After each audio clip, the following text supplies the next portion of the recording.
একটি আলামত হইল নবীর পরে নবীরাই, কিন্তু সে নবী দাবি করবে নবীর পরে নবীরাই।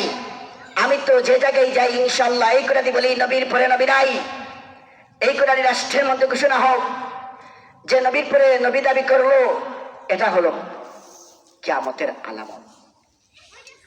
কিন্তু 95% এই বাংলাদেশের মধ্যে মুসলমান থাকতো কেন? এই রাষ্ট্রের মধ্যে, এই দেশের মধ্যে কেন কেন কাজারি কাফের ঘোষণা হয় না?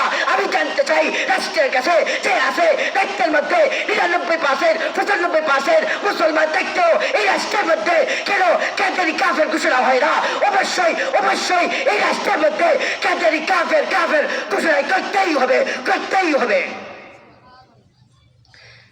কাজারি কাফের এই ঘোষণা আমরা চাই অতি সত্তর রাষ্ট্রের মধ্যে কাজারি কাফের কাফের রাষ্ট্রের মধ্যে ঘোষণা করতেই হবে কাফের কাফের কাজারি কাফের। কিয়ামতের আলামতের মধ্যে হইল পুরুষ মহিলার অনুগত করবে কিভাবে? নবীজি বলতেছেন ওয়াকাউমুহু আদনা সাদিকাহু ওয়াকসাবাহু, মায়ের নাফরমানি মনে করবে, ওয়াদনা সাদিকাহু বন্ধুকে কাছে টেনে নিবে, ওয়াকসাবাহু পিতাকে দূরে সরিয়ে দিবে, পিতাকে দূরে সরিয়ে দিবে।